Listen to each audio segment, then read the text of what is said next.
सबको जय मसीह की। आज हम पढ़ेंगे मरकुस रचित सुसमाचार उसका 4था अध्याय, और इस अध्याय में हम देखेंगे बीज बोने वाले का दृष्टांत, और दृष्टांतों का उद्देश्य भी साथ साथ देखेंगे, और बीज बोने वाले दृष्टांत की व्याख्या भी हम साथ साथ करेंगे, और दीपक का दृष्टांत भी हम देखेंगे, और उगने वाले बीज का भी हम दृष्टांत इस अध्याय में देखेंगे, और साथ के साथ राई के दाने का दृष्टांत भी हम देखेंगे, और आंधी को शांत करना भी हम इस अध्याय के अंत में देखेंगे। तो आइए शुरुआत करते हैं मरकुस रचित सुसमाचार उसका 4थे अध्याय की पहली आयत, और इसका शीर्षक है बीज बोने वाले का दृष्टांत। यीशु फिर झील के किनारे उपदेश देने लगा। जब पीछे यीशु की भाई और माता से वो जब मिलने आए वो घटनाएं घट गई, और पीछे हमने देखा था कि यीशु और बालजबूल के बारे में हमने पढ़ा था, और भीड़ के यीशु के पीछे होने को भी हमने देखा था। उन घटनाओं के बाद यीशु है वो झील के किनारे फिर आकर उपदेश देने लगा, और एक ऐसी भीड़ उसके पास इकट्ठी हो गई कि वह झील में एक नाव पर चढ़कर बैठ गया, और सारी भीड़ भूमि पर झील के किनारे खड़ी रही।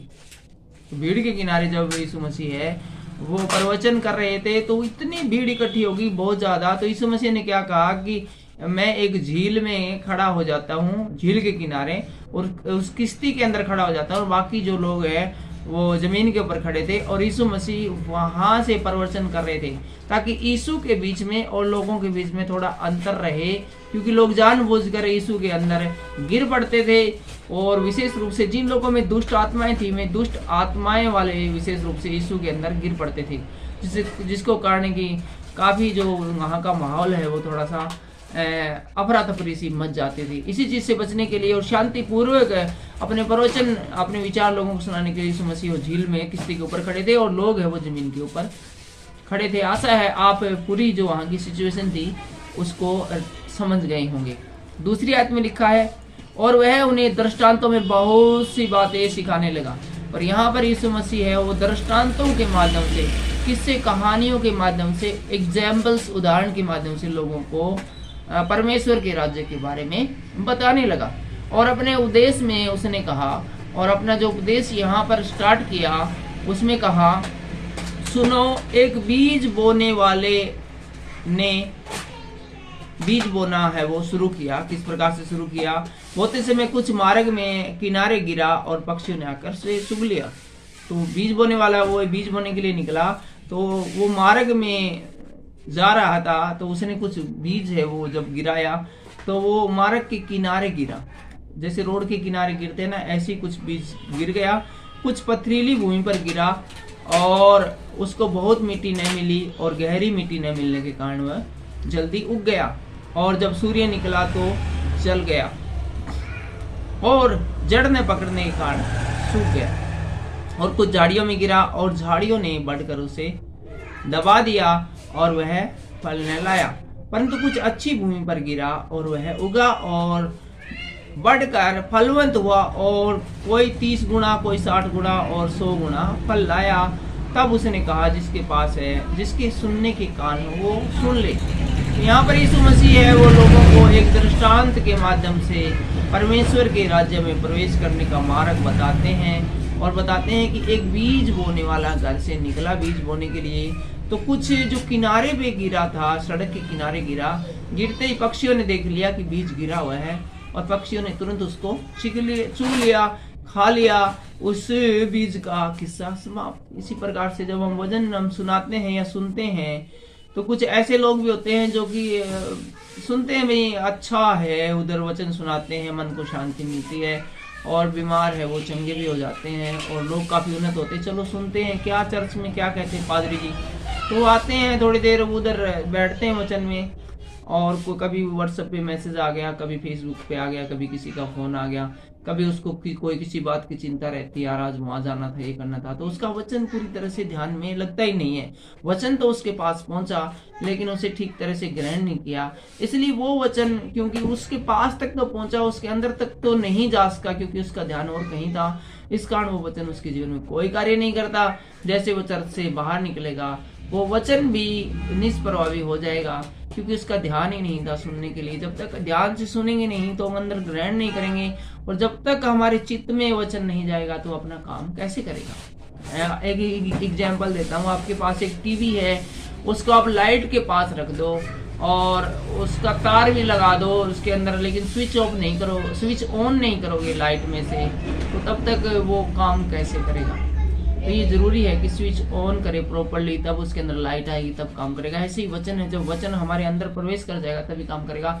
वचन को हम ध्यान से सुनेंगे नहीं, उसकी तरफ ध्यान नहीं देंगे, तो वो बिल्कुल ऐसा ही है कि मार्ग के किनारे बीज बोया, पक्षियों ने देखा और चुग ले गए। इसी प्रकार शैतान जब देखता कि कोई व्यक्ति है वो वचन सुनने के लिए आया है लेकिन उसका ध्यान और कहीं है, तो वो और ज्यादा कहीं उसका ध्यान भटका देता है ताकि वो वचन ठीक से ग्रहण नहीं कर पाए, क्योंकि शैतान को पता है यदि वचन ठीक से ग्रहण कर लिया तो इस आदमी का जो है पापों से समय से मिल जाएगी और ये ऑन द फ्यूचर है वो जीवन में प्रवेश कर जाएगा। और शैतान का काम हर प्रकार से लोगों को जीवन में प्रवेश करने से रोकना है। दूसरी 5वीं आयत में लिखा है, कुछ पथरीली भूमि पर गिरा जहाँ उसको बहुत मिट्टी न मिली और नए मिट्टी मिलने के कारण वो जल्दी उग गया।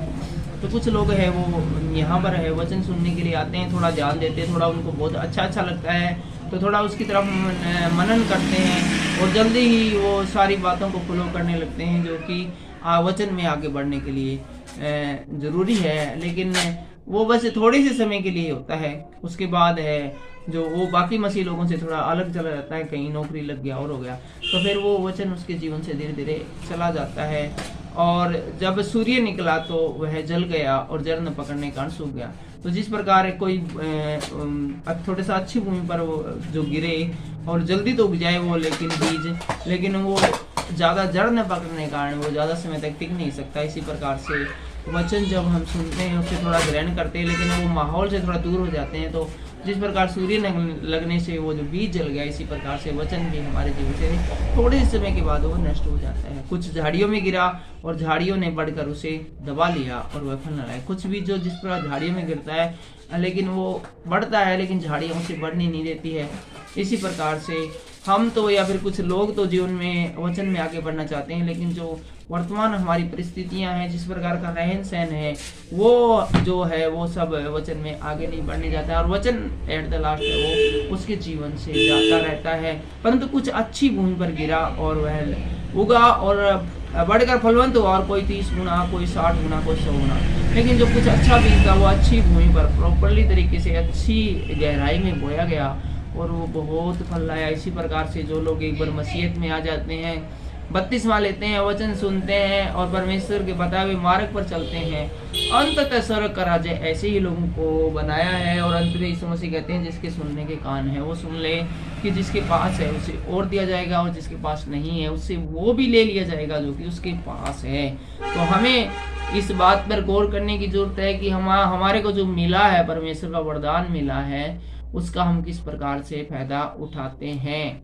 यदि उसका फायदा नहीं उठाते तो वो बेकार है। सपोज करो हमारे पास लैपटॉप है, इंटरनेट का कनेक्शन भी है, लेकिन हमें उसे यूज नहीं कर पाते हैं तो क्या फायदा है। हमारे पास 100 लैपटॉप पड़े रहे जब तक उसका फायदा नहीं उठाए।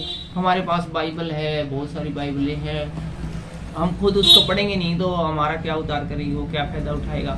हमारे पास पानी का मटका है, उसमें से जब तक निकाल के नहीं पियेंगे तब तक वो मटका हमारे काम क्या आएगा। हाँ, इतना तो काम आ सकता है कि हमें विश्वास रहेगा कि कभी प्यास लगी तो हम इसमें से निकाल कर पी लेंगे। लेकिन कई बार ऐसा होता है कि ऐसा मौका भी नहीं मिलता कि हमें ये बार बार मौका मिले, क्योंकि इस पृथ्वी का न्याय करने का दिन कब आएगा कोई नहीं जानता। पता नहीं वो ऐसे समय आए जबकि हम सोच रहे हैं कि हम कल चर्च में जाएंगे, परसों जाएंगे या वचन सीखेंगे, हम सोचते रह जाए और वो समय आए और हम इस दुनिया से बगैर तौबा करे नष्ट हो जाए और हम नरक की आग में डाले जाएं। 10वीं आयत में लिखा है दृष्टांतों का उद्देश्य। जब वह अकेला रह गया तो उसके साथियों ने उन 12 समेत उनसे उन दृष्टांतों के विषय में पूछा, तो यीशु ने कहा, तुमको तो परमेश्वर के राज्य के भेद की समझ दी गई है, परंतु बाहर वालों को सब बातें दृष्टांतों में होती है, इसलिए कि वे देखते हुए देखें और उन्हें सुझाई न दे, और परंतु सुनते हुए सुनते परंतु ना समझे, ऐसा ना हो कि वे फिरे और क्षमा किए जाए। तो यीशु मसीह कहता है कि तुमसे तो जो कुछ है वो स्पष्ट बता दिया जाता है, लेकिन इन लोगों को दृष्टांतों में ही बताया जाता है, क्योंकि इनकी मन मोटे हैं और इनको स्पष्ट रूप से कई बार बताया जा चुका है, ये ध्यान नहीं देते।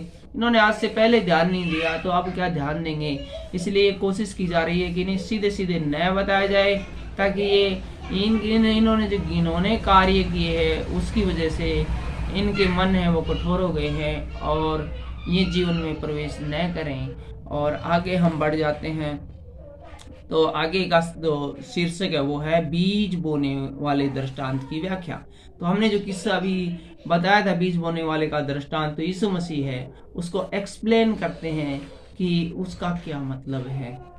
फिर यीशु ने कहा, क्या तुम यह दृष्टांत नहीं समझे तो फिर और सब दृष्टांतों को कैसे समझोगे। यहाँ यीशु मसीह अपने चेलों से बड़ी शिकायत करते जब उन्होंने पूछा कि आपने जो दृष्टांत सुना है उसका मतलब क्या है। तो यीशु मसीह उनसे कहते हैं कि जब इतनी छोटी सी बात जो तुम नहीं समझे हो, इस दृष्टांत को नहीं समझे, तो बाकी और सारे जो दृष्टांत है तुमको सुना चुका या सुनाऊंगा तो तुम उसको कैसे समझोगे।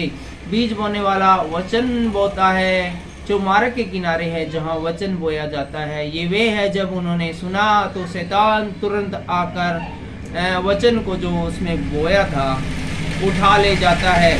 वैसे ही जो पथरीली भूमि पर बीज बोए जाते हैं वे हैं जो वचन को सुनकर आनंद से ग्रहण कर लेते हैं, परंतु अपने भीतर जड़ न रखने के कारण वे थोड़े ही दिनों के लिए रहते हैं और इसके बाद जब वचन के कारण उन पर कलेश या उपद्रव होता है तो वो तुरंत ठोकर खाते हैं। जो झाड़ियों में बोए गए थे वे हैं जिन्होंने वचन सुना और संसार की चिंता और धन का धोखा और अन्य वस्तुओं का लोभ उनमें समाकर वचन को दबा देता है और वह निष्फल हो जाता है। और जो अच्छी भूमि पर बोए गए ये वे है जो वचन सुनकर ग्रहण करते और फल लाते हैं, और कोई 30 गुना, कोई 60 गुना और कोई 100 गुना। इस वचन को हमने 13वीं आयत से लेकर सिर्फ 20वीं आयत तक सिर्फ पढ़ा है, क्योंकि इसका एक्सप्लेनेशन हम पीछे ही दे चुके हैं जब हमने ये दृष्टांत पढ़ा था। तो आई होप कि आप इस अच्छी तरह से इस वचनों को जो परमेश्वर हम लोगों को जो इस दृष्टांत के द्वारा बताना चाहता था आपने इसको सुना है और आप भी वचन को ग्रहण करने वाले, और कोई 30 गुना, कोई 60 गुना, कोई 100 गुना जो फल लाने वाले हैं, आप उन जैसे नहीं बल्कि इनसे बढ़कर 200 गुना, 5000 गुना, 1,00,000 गुना फल लाने वाले बने, ताकि जीवन में प्रवेश करने वालों की जो जीवन की पुस्तक जिसका जिक्र मूसा ने भी किया है उसमें आपका नाम है वो सुनहरे अक्षरों में अंडरलाइन करके लिखा गया हो, ताकि आपको किसी भी रीति से वहां पर जाने से कोई रोक न सके। और उगने वाले बीज का दृष्टांत हम आगे देख रहे हैं, यह 26वीं आयत में।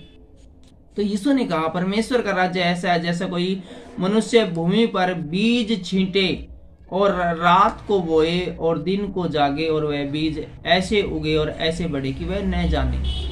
परमेश्वर का राज्य बिल्कुल ऐसे है कि कोई किसान है वो बीज को बो देता है, वो रात को तो बो देता है, और सुबह है वो बीज है वो उग जाता है। उसको नहीं पता कि ये सब कैसे होता है। पृथ्वी आप से आप फल लाती है, पहले अंकुर, तब बाल, और तब बालों में तैयार दाना। तो हाँ, तो जो पृथ्वी है यहाँ पर इस समझ में बताते हैं कि अपने आप फल लाती है। वो बीज कैसे उगता है, कैसे छिड़ता है, कैसे उसकी जड़ आती है, ये जानना हमारा काम नहीं। हमारा काम सिर्फ बीज बोना था, वो बाकी का काम है वो पृथ्वी अपने आप करनी है। तो कहने का मतलब ये है कि हमें वचन का प्रसार करना है, लोगों तक वचन को पहुंचाना है, ताकि उन तक वो वचन पहुंचे, और वो किस प्रकार से उसके जीवन में कार्य करेगा ये कार्य वचन अपने आप कर लेगा, क्योंकि वचन है वो शक्तिशाली होता है और उसके अंदर पवित्र आत्माओं की शक्ति रहती है। परंतु जब दाना पक जाता है तब वह तुरंत हंसिया लगाता है, क्योंकि कटनी आ चुकी है। जब वो किसान कोई बीज बोता है, फसल उगती है, और जब पक जाती है उसके बाद ही वो द्रांति से उसको काट कर वो खिलान में ले जाकर उसको ले आता है, क्योंकि अब वो खाने के योग्य हो गया है। इसी प्रकार से हम भी जो है परमेश्वर की पास आए हैं, क्योंकि हमने भी किसी ने हमको भी वचन सुनाया था। इसी प्रकार हमें भी बाकी लोगों को वचनों को सुनाना है, ताकि जिस प्रकार है ये उगने वाला बीज का दृष्टांत सुना है, ये किसी प्रकार से बोया जाता है और बढ़ जाता है और सब कुछ फटाफट होता है। इसी प्रकार से जब वचन दूसरों के लोगों तक पहुंचेगा तो वो भी इसी प्रकार से लोगों के जीवनों में कार्य करे। और हम आ चुके हैं 30वीं आयत में, और यहाँ पर राई के दाने का दृष्टांत है। फिर उसने कहा, हम परमेश्वर के राज्य की उपमा किससे दें और किस दृष्टांत से उसका वर्णन करें। वह राई के दाने के समान है। जब भूमि बोया जाता है तो भूमि के सब बीजों में छोटा होता है। राई का दाना होता है वो भूमि के सारे जितने बीज होते हैं सब में बिल्कुल ही छोटा होता है, बहुत ही ज्यादा छोटा होता है, परंतु जब बोया गया तो उगकर साग पात में सबसे बड़ा हो जाता है। लेकिन उसको जब बोते हैं उसकी जो बेली निकलती है, पौधा बनता है, जो साग की जो पौधे होते हैं उसमें सबसे बड़ा राई का दाना होता है। हालांकि इसका दाना है बिल्कुल छोटा होता है और उसकी ऐसी बड़ी डालियां निकलती है कि आकाश के पक्षी और उसकी छाया में बसेरा कर सकते हैं। तो बहुत बड़ी बड़ी है उसके जो डालियां निकलती, पत्ते होते हैं और इतने बड़ी होते हैं कि आकाश के पक्षी उसके अंदर बसेरा करते हैं, घोंसला बनाकर रहते हैं। वह उन्हें इस प्रकार से बहुत से दृष्टांत देकर उनकी समझ के अनुसार सुनाया करता। तो यहाँ हमने देखा कि एक राई का दाना जिसके बीज को छोटे देखकर हम उसकी तुलना किसी गलत चीज से या फिर निष्ठुर चीज से नहीं कर सकते, क्योंकि बीज तो छोटा है, लेकिन जब उसको बोया जाता है तो वो बड़ा फल लाता है। इसी प्रकार से वचन है, वचन को कभी कमजोर नहीं समझना चाहिए। ये जब किसी के पास पहुंचता है तो शक्तिशाली हो जाता है और जब उसके जीवन में कार्य करता है तो उसके जीवन को ही बदल देता है और लाइफ को ही चेंज कर देता है। और इसी प्रकार से यहाँ लिखा है कि यीशु मसीह दृष्टांतों में लोगों को अपनी बातें बताया करता था और बिना दृष्टांत कहे हुए कुछ भी उनसे नहीं कहता था, परंतु एकात्म अपने चेलों से सब बातें वर्णन करता था। लोगों को तो सारी बातें यीशु मसीह वो दृष्टांत में सुनाता था, लेकिन अपने जो चेले थे उनको वो स्पष्ट रूप से उनका वर्णन करता था। और आगे हम आगे हैं जो 35वीं आयत में, और यहाँ पर है ये आगे हम इस अध्याय के अंतिम पड़ाव में, और इसका यहाँ पर है आंधी को शांत करना। तो जल्दी से इस आंधी को शांत करने वाले पड़ाव को पढ़कर इस अध्याय को पूरा करते हैं और आपसे मिलेंगे अगले अध्याय में। उसी दिन जब सांझ हुई तो उसने चेलों से कहा, आओ हम पार चलें। जब परमेश्वर पूरा दिन वचन सुनाते रहे किश्ती में खड़े खड़े और लोग जमीन पर खड़े खड़े सुनते रहे, तो फिर जब शाम हो गई, सांझ का समय हो गया, तो यीशु ने कहा कि चलो फिर अब यहाँ से दूसरी जगह पर चलते हैं। और वे भीड़ को छोड़कर जैसा वह था वैसे ही उसे नाव पर साथ ले चले, और उसके साथ और भी नावें थी। तो जब यीशु मसीह भीड़ को वहां पर छोड़कर उनसे विदा लेकर नाव में जो था वो उनके चेलों के साथ है वो दूसरी जगह के लिए चल दिया, और दूसरी नाव भी जो उनके चेलों की हो सकता थी वो भी उसके साथ साथ चलने लगी। तब बड़ी आंधी आई और लहरें नाव पर यहाँ तक लगी कि वह पानी से भरी जाती थी। और बहुत बड़ी आंधी है वो जब नाव झील के बीच में चले गए तो आई, और इतनी तेज आंधी थी कि वो रुकने का नाम नहीं ले रही थी, और पानी है वो झील के अंदर गिरने लगा था। पर वह पिछले भाग में गद्दी पर सो रहा था। तब उन्होंने उसे आकर जगाया कि हे गुरु, क्या तुझे चिंता नहीं कि हम नष्ट हो जाते हैं? लेकिन यीशु मसीह है वो इस सब से बेखबर है। वो पीछे के हिस्से में गद्दा बिछाकर आराम से लेटे हुए थे, सोए हुए थे। तो भागे भागे मारे मारे उसके चेले आए और बोले जी यीशु मसीह जी, बहुत तगड़ा तूफान आया हुआ है और पानी है नाव के अंदर घुस गया और आप यहाँ पर आराम से सोए हैं, कि आपको हमारी बिल्कुल भी चिंता नहीं, फिक्र नहीं है। तो यीशु ने उठकर आंधी को डांटा और पानी से कहा, शांत रह, थम जा। तो यीशु मसीह ने आंधी को डांट दिया और पानी से कहा, शांत रह, थम जा। और आंधी थम गई और बड़ा चैन हो गया। तो आंधी तुरंत, यीशु ने जैसे ही उसको डांटा तो तुरंत आंधी थम गई और बड़ा ही चैन हो गया। और उनसे कहा, अपने चेलों से यीशु ने कहा, तुम क्यों डरते हो? क्या तुम्हें अब तक विश्वास नहीं? तो यहाँ पर चेलों कहते, क्यों डर रहे हो तुम? क्या तुम्हें अब तक विश्वास नहीं कि परमेश्वर का बेटा तुम्हारे साथ है? वे बहुत ही डर गए और आपस में बोले, यह कौन है कि आंधी और पानी भी उसकी आज्ञा मानते हैं? तो ये बात देखकर बड़े हैरान रह गए थे कि आंधी और पानी को परमेश्वर ने उनसे बात की और उन आंधी और पानी ने उसकी बात को सुनकर शांत हो गए। तो ये एक बड़ी बात थी। आज से पहले ऐसी कोई घटना, कोई दुनिया में ऐसा कोई व्यक्ति नहीं हुआ जो आंधी और पानी से भी बात करे और जो उसकी बात को माने। आज की इस वीडियो के द्वारा परमेश्वर आप सब को बड़ी आशीष और बरकत दे। अगले वीडियो में हम आपसे मिलेंगे 5वें अध्याय में, और 5वें अध्याय में हम बात करेंगे दुष्ट आत्माग्रस्त व्यक्ति को चंगा करने के बारे में, और याईर की मृत पुत्री और रोगी के बारे में, एक रोगी स्त्री के बारे में। और अगले वीडियो में बस इतना ही होगा। वीडियो आपको अच्छा लगा तो आप लाइक कर सकते हैं और दूसरे अपने दोस्तों के साथ शेयर भी कर सकते हैं। चैनल पर नहीं तो आप चैनल को सब्सक्राइब करें। सबको जय मसीह की जय।